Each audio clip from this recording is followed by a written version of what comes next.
Bom dia, boa tarde, boa noite. Está começando mais um episódio do nosso podcast Felizes os que ouvem a Palavra de Deus. Aqui Felipe Bezerra gravando diretamente de Viena.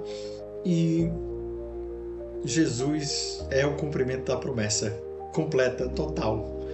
E a gente vai... E hoje começa também a semana mais santa do ano. Aqui José Ricardo Bezerra, gravando de Fortaleza. Encontrareis um jumentinho amarrado. Ide e trazei-o até mim, desamarrai e trazei até mim. Se alguém perguntar, dizei, o Senhor precisa dele. Semana Santa, Domingo de Ramos, começamos aí o nosso podcast semanal.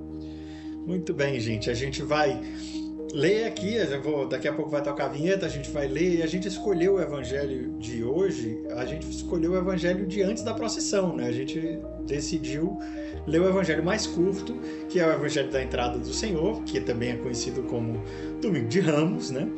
Embora... Ramos da Paixão, né? É verdade. Pois é, nos Estados Unidos... Também a leitura do evangelho antes da procissão, né? A procissão também faz parte da missa desse Domingo de Ramos, e depois a leitura do evangelho da Paixão, que esse ano também nós estamos no ano C. Tanto o evangelho da procissão como o evangelho do domingo mesmo, que é o da Paixão, é de São Lucas. É de São Lucas. E assim, a gente... Só um detalhe, a procissão faz parte da liturgia. É importante lembrar que ninguém está dispensado da procissão também, não. Ande assim, nem que seja só um pouquinho em volta da sua cadeira. Tô brincando.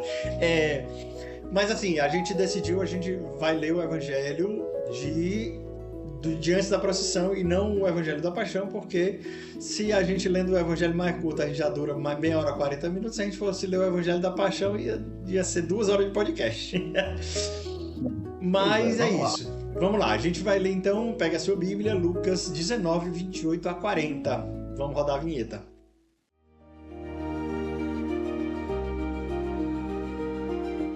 Naquele tempo, Jesus caminhava à frente dos discípulos, subindo para Jerusalém. Quando se aproximou de Betfagé e Betânia, perto do monte chamado das Oliveiras, enviou 2 de seus discípulos dizendo, ide ao povoado ali na frente, logo na entrada encontrareis um jumentinho amarrado, que nunca foi montado. Desamarrai-o e trazei-o aqui.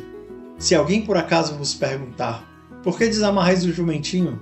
Respondereis assim, o Senhor precisa dele. Os enviados partiram e encontraram tudo exatamente como Jesus lhes havia dito. Quando desamarravam o jumentinho, os donos perguntaram, por que estáis desamarrando o jumentinho? E eles responderam, o Senhor precisa dele.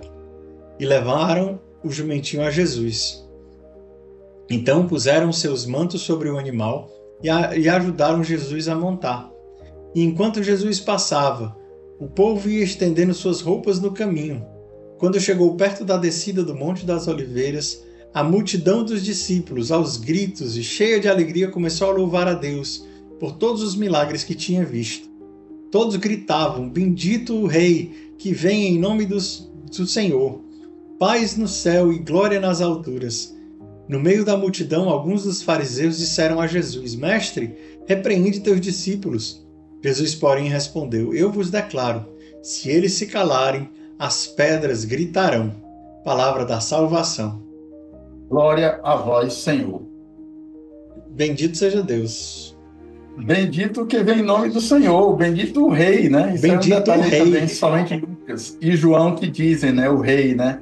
Mateus e Marcos. Aliás, essa passagem está nos 4 evangelhos, né? Uma das poucas que estão presentes, as passagens e milagres de Jesus.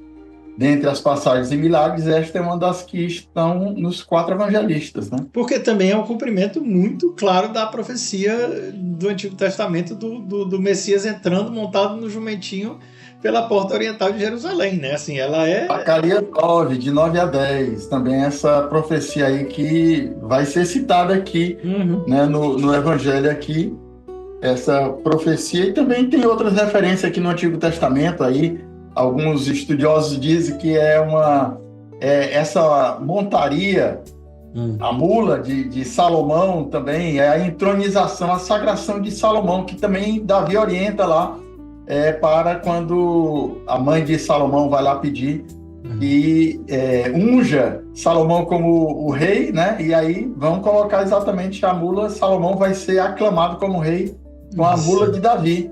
Uhum. É outra referência, outra alusão. Né, o jumentinho, ele era muito, aliás, ele é, assim, hoje menos, mas ele era muito, muito usado, especialmente naquela região, mas assim, no mundo inteiro, né? As pessoas falam do cavalo, da montaria e tudo mais, mas para as viagens mais longas se usava o jumentinho, né? Se usava o jumento, porque o jumento é muito mais forte, embora ele é menos bonito, menos imponente, o jumento aguenta muito mais coisa, muito mais peso e muito mais distância do que um cavalo. Então, inclusive disse que o Dom Pedro, quando declarou a independência do Brasil, estava no jumento e não no cavalo branco, mas aí é outro detalhe. A pintura mostra o cavalo branco, né? Porque normalmente aí os imperadores, né? Alexandre o Grande tinha o seu cavalo lá, bem imponente, mas Jesus vem humilde, né? A Zacarias 9:9-10 também diz que ele vem humilde, é rei, né? Sim. Mas ele vem humilde montado no jumentinho. Exatamente aqui a profecia que faz referência aqui em Lucas e em João também, né? O rei que vem montado no jumentinho. Eu lembro, eu acho que eu já contei essa história, mas eu lembro, meu irmão muito querido, o Leonardo Biondo, né? Eu nem sei onde é que ele anda hoje, Leonardo Biondo, casado com a Savânia. Não, aliás, está em João Pessoa, tá? Desculpe, é João. Ele e a esposa Savânia, né? Um abraço aí para Leonardo e Savânia.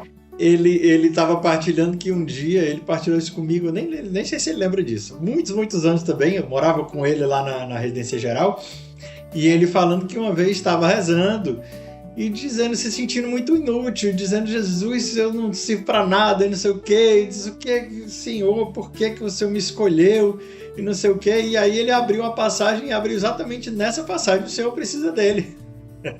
O jumentinho, pois é, eu preciso desses jumentinhos, é isso que eu escolhi, a minha citação do versículo foi essa, o Senhor precisa desses jumentinhos, que somos nós, né? Para reinar na vida de tantas pessoas. Pois é, um mistério aí da graça, da eleição, né? O Senhor que não precisa de nada, é todo poderoso, mas ele quis precisar, né?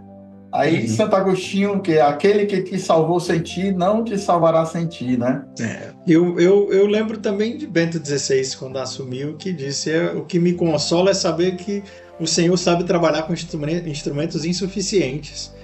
Então, exatamente. Ser esse jumentinho para entrar com Jesus, deixar ele ser aclamado, e a gente está fazendo aqui só o nosso trabalho.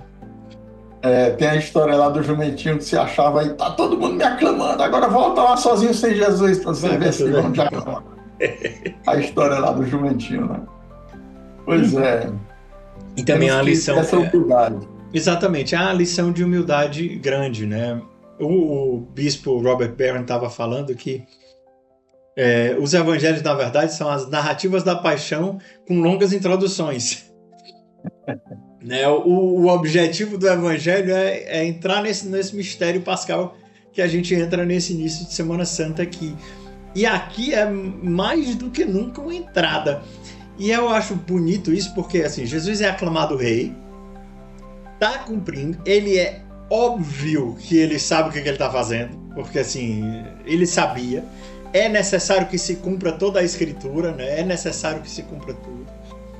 Entra em Jerusalém como rei, mas o reinado de Jesus é outro reinado, a coroa de Jesus é outra coroa. Né? Exatamente. O que a gente dizer lá para Pilatos, meu reino não é deste mundo, né? Então tu és rei? Sim, foi para isso que eu nasci, para isso que eu vim ao mundo. Aí aquela famosa frase da verdade lá que Pilatos não quis meditar e saiu, né? Foi lavar as mãos lá. Pois é, Jesus... Mas essa determinação de Jesus, né?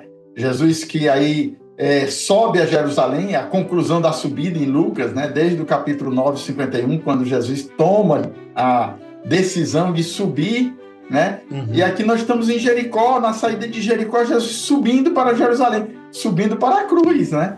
Mas está subindo. Começa aqui o evangelho de hoje, aqui, ó. Jesus caminhava à frente subindo para Jerusalém, porque de fato de Jericó para Jerusalém é uma subida. Né? Mas daí já dá do Monte das Oliveiras para Jerusalém uma descida, mas isso não importa, porque a subida pois é espiritual. Ele sobe no monte e depois vai descer para subir em Jerusalém, porque tem um vale ali, o Cedron, entre o Monte das Oliveiras e Jerusalém. Mas essa descida que ele fala aí do Monte das Oliveiras é porque ele ia subir o Cedron para entrar em Jerusalém, né? Mas é uma subida espiritual nesse sentido, é muito mais do que simplesmente uma subida geográfica, é muito mais do que subir um monte, né? Exatamente. Quando eu for elevado, eu atrairei todos a mim. Exatamente. E eu acho isso interessante também. O Senhor precisa dele, né? É repetido 2 vezes. Exatamente. Né? Não é uma... o que eu acho isso muito... Isso é um mistério, inclusive, que o Senhor colocou lá no começo. É um mistério muito grande, porque Deus não precisa de nada. Deus não precisa de nada. Mas, né, o Senhor precisa dele. Né? Ele quis precisar. Precisa de cada um de nós. Agora, tem tantas pessoas que precisam que o Senhor se utilize de nós para ele reinar e que às vezes a gente não se dá conta disso, né? Então a gente tem que ter essa humildade de deixar que o Senhor monte em nós, que o Senhor entre na vida de outras pessoas, reine através de nós, né? Os jumentinhos aí. Você acha alguma coisa? Não se acha, não. Se acha o jumentinho, que é a melhor coisa que tem para fazer. Agora eu me lembrei falei do se acha o jumentinho. Muitos anos atrás, lá em Natal ainda, a gente estava em Natal. E eu lembro que teve uma ação da campanha do Advento lá em Natal, que todo mundo dos grupos de orações, a gente sorteava quem ia ser o personagem da gente para esse presépio desse ano. E eu tirei o jumentinho, exatamente. E aí eu lembro que eu fui me confessar para o Natal, lá com os salesianos, que tinha o colégio salesiano ali pertinho da casa da comunidade ali na Ribeira. E eu fui me confessar e falei, e tinha comentado sobre isso, né? Que eu estava rezando sobre isso e que para mim ainda era muito confuso, porque eu não sabia direito. O jumentinho parece só um espectador ali. Aí ele disse, mas você está perdendo uma das coisas mais importantes, que eram os animais ali. Era frio, os animais estavam ali para esquentar Jesus. Você não está fazendo nada, você está só respirando do lado dele, mas só em respirar, o seu hálito quente de jumentinho vai esquentar o menino Jesus. Eu disse, entendi, ele não quer que eu faça mesmo nada não, eu só preciso estar lá. Né? Essa referência aí dos animais lá no presépio, que também está lá em Isaías, né? O boi e o jumento, tá? O boi conhece seu dono, né? Então a gente está ali presente também no presépio, e provavelmente, né, são os animais que José trouxe a Virgem montada no seu jumentinho para levar até Belém, né? Então, estão lá presentes, passeando, não fazer outra coisa não, esteja lá. E aí me volta Teresa, né? Eu só peço, irmãs, que vocês olhem para ele. Só olhem para ele. Né? Mira aquele que te mira, como é o nome Mira que te mira. Olha que ele tá te olhando. Presta atenção, porque ele tá prestando atenção em você, né? Mira que te mira. E assim, a gente não tá indo ponto por ponto, mas te deu introdução geral. Se o senhor quiser entrar nos tópicos, a gente pode ainda. Mas aqui já começamos Isso, eu acho importante aí, eu acho que o principal desta passagem de hoje aí, nessa entrada de Jerusalém, eu acho que é o jumentinho mesmo, né? Esse insight que a gente tem que ter, essa humildade de sermos jumentinhos, que o Senhor precisa de nós.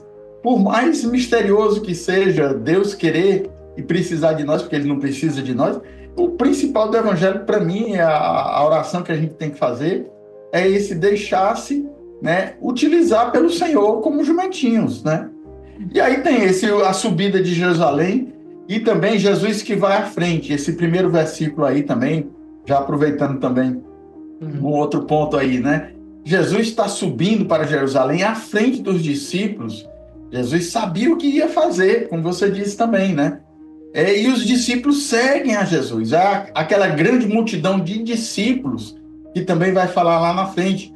É uma multidão diferente daquela multidão que depois vai querer crucificar Jesus, né? Diz lá o Papa lá no livro lá do Jesus de Nazaré, que era uma multidão diferente. Aqui é a multidão dos discípulos, o cego de Jericó que é curado, o Zaqueu que entra lá depois que Jesus entra em Jericó, e agora essa multidão que sobe a Jerusalém, que vai aclamar Jesus como rei, né? Com as suas roupas, colocando lá na passagem, e também com os ramos, né? São João fala dos ramos de oliveira, né? Eram pelo menos 72 gritando aí, né? Pois é. Há uma multidão de discípulos que seguem Jesus. Jesus vai à frente, mas nós seguimos Jesus, queremos ser discípulos de Jesus. É o principal, né? O segmento de Jesus é o que move toda a vida cristã. Nós não seguimos uma ideologia, não é uma teologia, não são uma série de regras. Nós seguimos uma pessoa. Né? O cristianismo, né? A fé cristã, ela não é uma...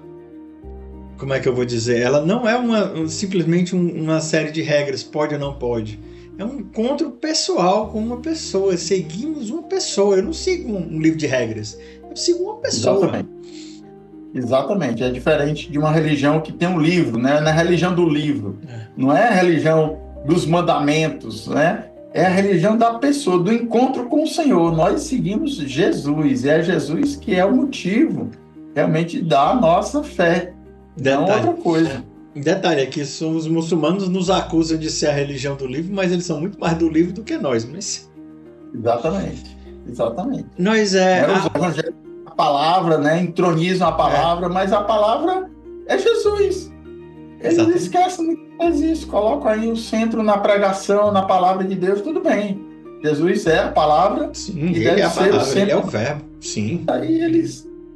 perdem a riqueza da religião que é Jesus, mas aí vem sacramentos, vem a igreja, vem tudo o amor, né? A salvação de Jesus. Não? Aqueles 5 solas dos evangelhos de Lutero, né? Do Lutero, né? Porque muitos evangélicos não sabem nem o que são os 5 solas, né? Para piorar. Aqui entra essa questão assim, do discípulo que segue o Senhor. Esse é a base, né? Quando não existiam os evangelhos, quando os evangelhos não tinham sido escritos ainda, como é que era o evangelho? É São Paulo. Sejam meus imitadores como eu sou de Cristo. É isso a religião, é isso a fé cristã. Sede meus imitadores como eu sou de Cristo. Vamos imitar Jesus, vamos seguir atrás dele. Depois, graças a Deus, vieram os evangelhos que foram escritos, mas não é isso, né? Quando São Paulo vai falar, não, vamos seguir aqui Jesus, como é que você faz? Não, lê o evangelho. O que é evangelho? Que não tinha sido nem escrito ainda quando São Paulo está falando isso, quer dizer... Exatamente. Paulo escreveu, os primeiros escritos do Novo Testamento são cartas paulinas, depois aqui vieram os evangelhos, foram colocados no papel, lá no tempo, lá nos papiros, pergaminhos, né, e outras... E voltemos então aqui para o Evangelho, que a gente já desviou faz essas pausas, parênteses, mas eu acho que faz parte. Ajuda também para a nossa meditação, né? Sim. Como a gente colocou, o principal deste Evangelho para mim foi essa questão aí do jumentinho, né? Desamarrai-o. Eu acho que esse ponto aí também a gente pode começar aí, retomar este ponto aí, desamarrai-o, né? A gente muitas vezes está amarrado, né? E o Senhor manda seus discípulos para nos desamarrar. Primeiro que a gente tem que ser desamarrado porque a gente está muito preso de muitas coisas, Verdade. Né? E isso é um ponto aí que a gente pode ver na nossa Lexo, né? Quando a gente pega a palavra e vai vendo essas palavras que a princípio a gente não nota, né? Mas é preciso deixar que o Senhor nos desamarre através dos seus discípulos, né? O desligar também, me lembra o sacramento da reconciliação, né? Tudo que ligares na terra será ligado no céu, tudo que desligares na terra, desamarrar. Então, no sentido de desamarrar, é tirar o peso que nos amarra, a corrente do pecado aí, que precisa o Senhor nos cortar. Né? Isso aí também é outro ponto aí da nossa quaresma, nesse tempo agora da Semana Santa, né? E o que São João da Cruz fala, não importa se o pássaro está preso numa corrente ou num fiozinho, ele está preso, ele não vai conseguir voar, né? Então, não importa se seu apego é grande ou pequeno, seu apego não te impede de voar. Então, hoje o Senhor também nos convida, vamos nos desamarrar. Boa também, já dá para levar para a Eu comentei também esse aspecto aí, nem lembrava de São João da Cruz, mas não, a gente não sabe a força que nós temos, como aqueles elefantes de circos, né, que são presos pequenininhos, e eles depois que crescem aí ficam com uma força enorme, mas que ali na hora eles não a memória deles fica ainda naquela prisão quando eles eram pequenos, né? Então, se eles pulsassem ali de uma vez, né? Então a gente não sabe a força que nós temos, que é o sacramento da reconciliação para nos desamarrar do pecado, né? Eu vi uma meditação, você falou da reconciliação, eu vi uma meditação de um padre esses dias no Instagram que eu achei isso muito bonito. A gente não vai para a confissão para ficar digno para receber a comunhão. A gente vai para a confissão porque a gente precisa se reconciliar com Deus. Porque nada que a gente fizer vai nos tornar dignos de receber Jesus. A gente precisa tirar essa mentalidade de achar que a confissão me dá um poder que eu não tenho, nesse sentido de dizer assim, não vai me tornar melhor. Lógico, ajuda a nos tornar melhor, mas no sentido de assim, eu não vou me fantasiar de rei para ir receber a majestade de Deus por causa do sacramento da confissão. Não, a confissão ela me tira da minha amarra, exatamente, ela me desamarra para me deixar mais livre para receber a misericórdia de Deus, mas ninguém é digno de receber a misericórdia. Então, assim, eu acho que é uma experiência que todo mundo precisa fazer, de certa forma. Se confessar e perceber o quanto, mesmo confessado, ainda é indigno de receber a Eucaristia, né? Eu acho que quando a gente faz essa experiência real de dizer, Senhor, eu não sou digno que entreis em minha morada, é que a gente vai realmente entender o poder e a beleza. Lá do centurião que não precisava nem que o Senhor entrasse na casa. Diz apenas uma palavra e meu servo será curado, né? Nós, em algumas missas, os padres colocam esse sentido de que para nos tornar menos indignos, porque indignos sempre a gente né? Mas com o pedido de perdão a gente se torna menos indigno, porque a indignidade diante do Senhor é grande. A nossa, né? Mas é interessante isso, que entra muito esse fator de que a gente, às vezes, a gente olha para os outros e para nós mesmos com lentes diferentes nos olhos, né? Quando Jesus fala, vai tirar a trave primeiro do seu olho para tirar o cisco, é muito disso. À medida que a gente perdoar, a gente vai ser perdoado. Mas a gente se perdoa muito facilmente e a gente demora muito para perdoar os outros. A gente, e às vezes a gente se faz de juiz dos outros, como se os outros não fossem, né? Não, ele aí não tem que receber misericórdia nenhuma, não, ele tem que pagar. E você? Né? Assim. Exatamente, a medida dos outros, né, que a gente mede os outros é diferente da medida que a gente quer ser medido, mas aí o Senhor vai colocar aquela frase, né? Com a medida que vais medir, sereis medidos. Se a gente usa uma medida larga para os outros, a gente também vai receber essa medida larga da misericórdia também para conosco. É um grande perigo nosso de achar que a gente pode se fazer de juiz, de condenar os outros ou não. E aí eu acho que também isso de certa forma, a gente nos amarra nos nossos próprios julgamentos também, né? A gente fica amarrado no julgamento de quem merece ou quem não merece a misericórdia de Deus, né? Quando a gente vê, eu fico pensando, inclusive eu já coloquei isso no meu canal uma vez, acho que no Instagram, que às vezes a gente vê um artista desses assim, famoso, que é muito... A vida dos artistas é pública, né? Todo mundo vê. E aí você vê que a pessoa ela não tem uma vida cristã de jeito nenhum. Aí a pessoa começa a falar de Jesus. Não, Deus é amor. Você, não, essa pessoa não pode falar que Deus é amor. Por que não? Por que não? Né? Assim, Jesus não é propriedade sua não, meu irmão. Pelo amor de Deus, né? Jesus não é propriedade nossa, não somos nós que vamos, né? A gente não é alfândega, como disse o Santo Padre, né? A gente não é porteiro do céu, não. A gente não é a gente que vai julgar quem vai entrar ou não, é Ele, né? E talvez nos espantemos, né? Se Deus nos dê a graça de chegar lá, nos espantemos de outras pessoas, digo, e esse aqui também que eu julgava. Mas aí é que tá. Eu lembro de um padre que falava assim que Ele contava isso como uma história, né? Que tinha um monge que ficava sempre perturbando o juiz do outro, sempre perturbando o juiz do outro, sempre perturbando o juiz do outro. E aí ele morreu, aí foi para o céu, e o Senhor disse para ele: muito bem-vindo, a sua paciência foi provada e comprovada, você tem a virtude, você pode entrar no céu.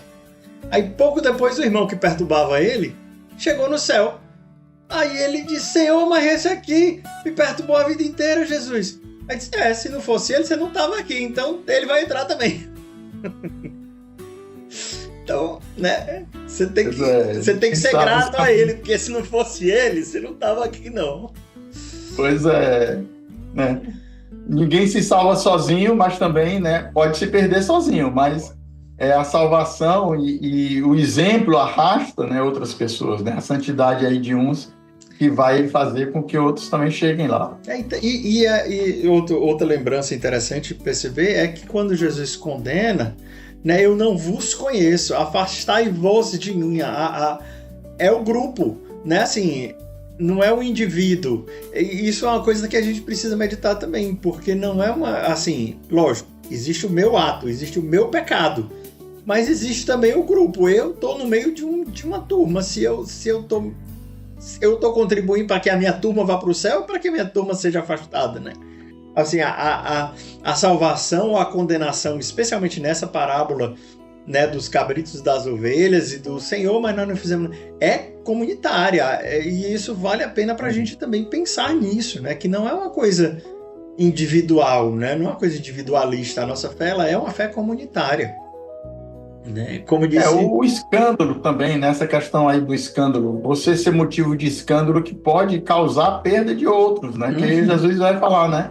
Ai daquele que escandalizar um desses pequeninos, porque esses pequeninos que não têm a fé, às vezes, né, mais forte que talvez você tenha, vai ser escandalizado e vai se perder por causa de você. O seu testemunho também leva outros para Deus, e o seu testemunho negativo pode também levar outros a se afastarem de Deus. Exatamente. E aí entra de novo aí as redes sociais e tudo mais, né? A gente se expõe a nossa vida toda. Às vezes é muito interessante isso, porque as pessoas vão expõem a vida delas todinhas, são julgadas pelos outros e acham ruim. Ora, mas você expôs. Se você não tivesse colocado a sua vida na rede social, ninguém tinha julgado.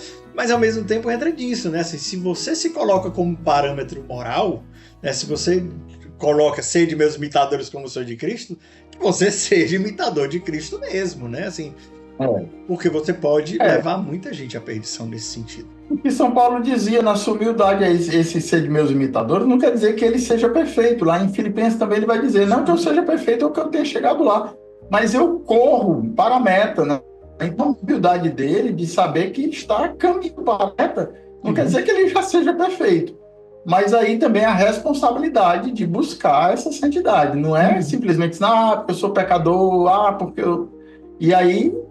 Aí o pecado da desesperança. Aí você não. Aí realmente, se você não quiser ser salvo, você não vai ser salvo mesmo, não. Exatamente, que a gente falou no início lá de Santo Agostinho. Vamos seguindo, a gente desviou de novo. Vamos seguir, né? Vale também.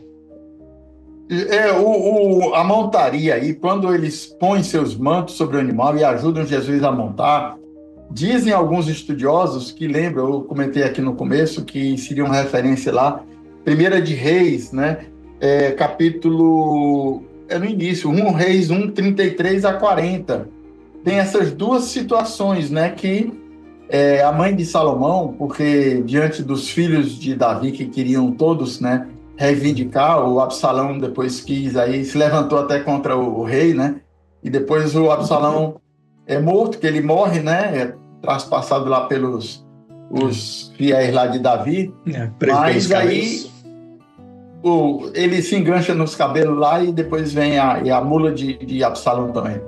Mas o Salomão, que Deus já havia preparado, né, e havia, nos desígnios dele, também escolhido o Salomão. Então, a mãe de Salomão chega para dizer, olha, tem outro ali, teu filho lá que está querendo se declarar rei, se você não disser agora, aí o sacerdote lá também, que era um dos sacerdotes fiéis a Davi, vai também chegar nessa hora, e aí Davi instrui os dois para pegarem a montaria dele e aclamar. Ele diz: olha, vão lá e unjam Davi, unjam Salomão, que é o meu escolhido. Uhum.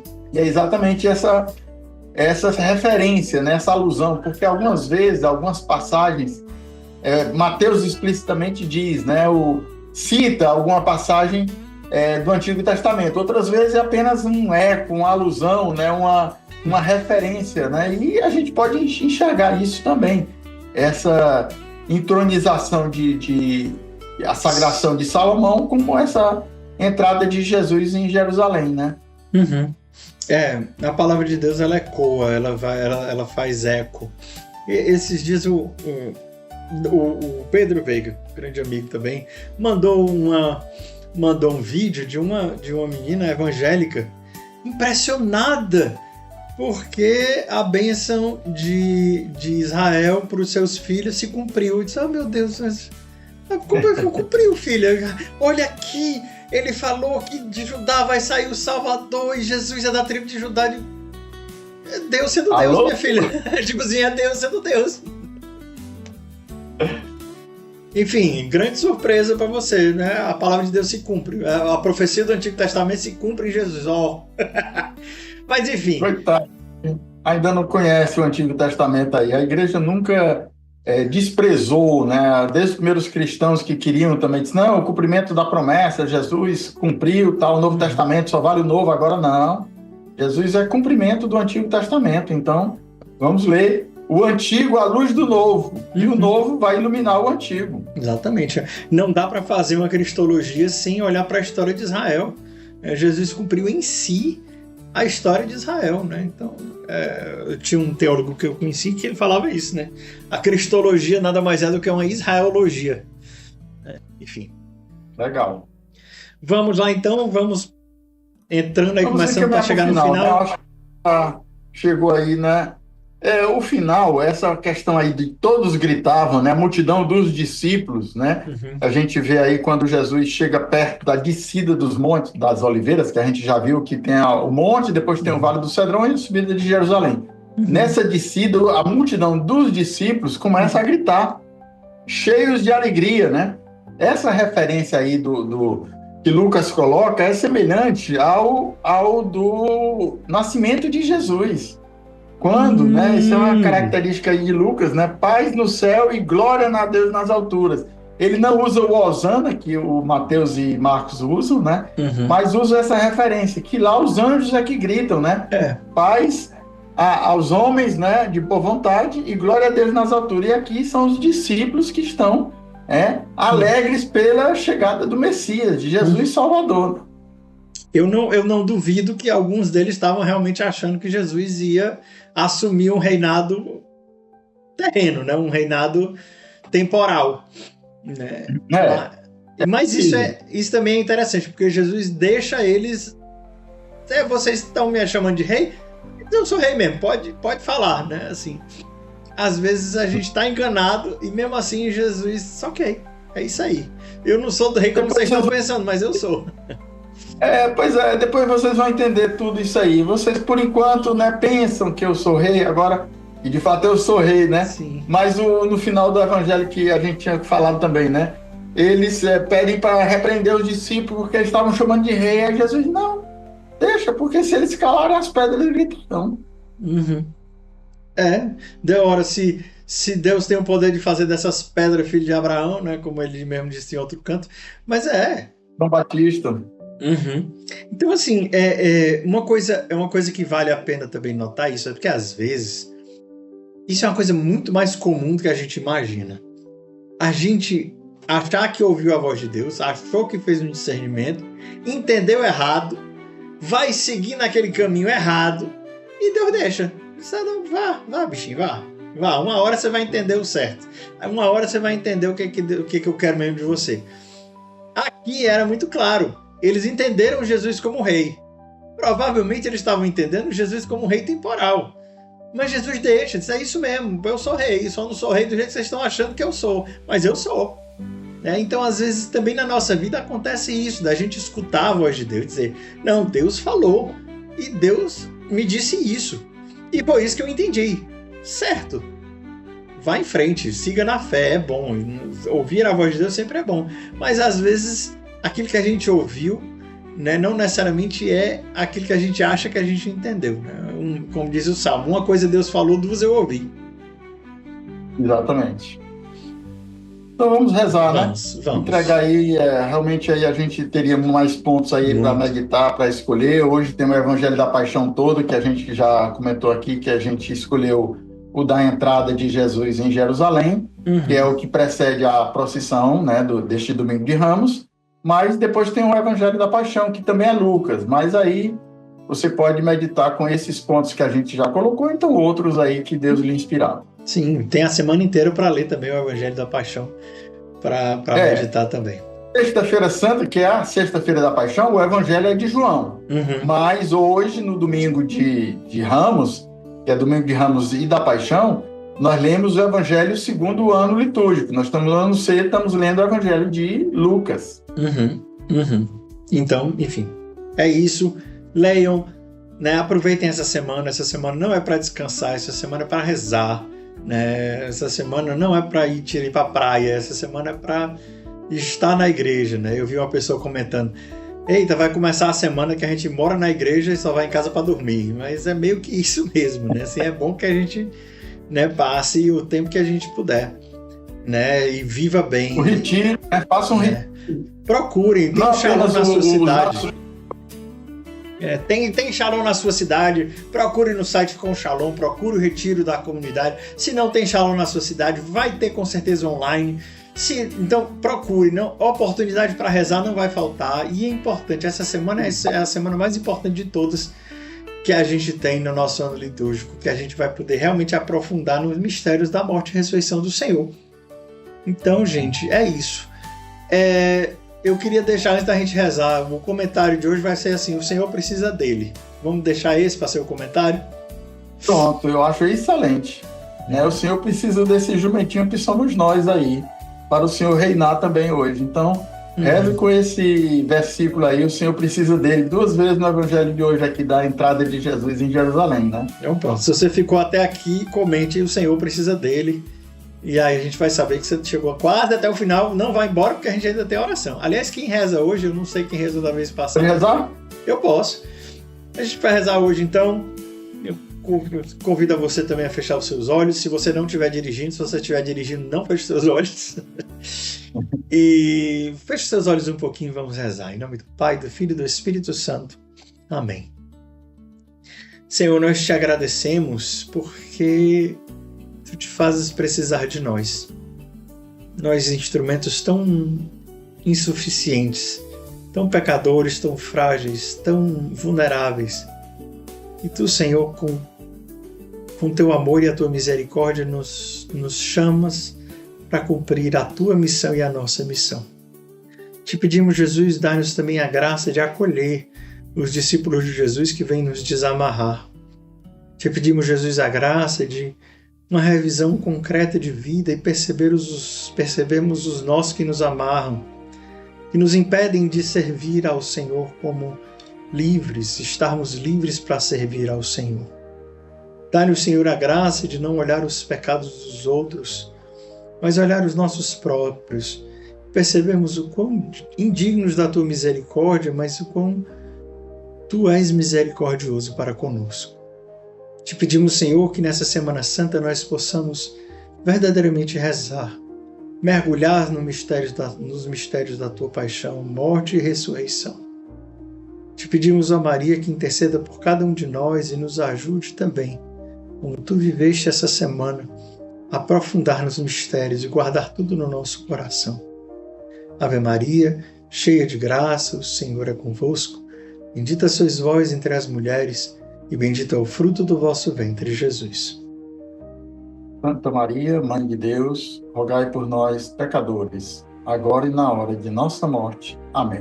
Amém. Rainha da paz, dai-nos a paz. Do Pai, do Filho e do Espírito Santo. Amém. Amém. Se você não deixou o seu like, ainda dá tempo. É bom deixar o like no começo do vídeo, mas se você não deixou até agora, tá aí, ó, deixa o seu like e compartilha também, compartilha com mais gente, para que as pessoas também possam entrar nos mistérios da Palavra de Deus, especialmente nessa Semana Santa. Né? Então compartilha no seu grupo do WhatsApp, na sua célula, no seu grupo da igreja, no seu ministério. Compartilha esse episódio com todo mundo.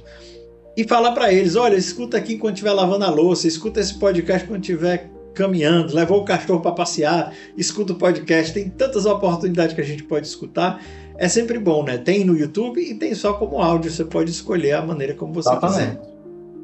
Exatamente. Então é isso, gente. Então, isso aí, e escute, comente, né? Também coloque aí, como a gente viu aí, o Senhor precisa desse jumentinho que somos nós, o Senhor precisa dele. O Senhor precisa de você também para encaminhar e para reinar em outras pessoas, né? Exatamente. O Senhor precisa de você. Compartilhe. Eu vou fazer de novo uma piadinha. Qual é o profeta que gostava de cozinhar no forno, de assar as coisas no forno? Esse o papai já sabe. É Abacuque. Abacuques. Vamos lá. Deixa pra lá. Um grande abraço. Até semana que vem. Até semana.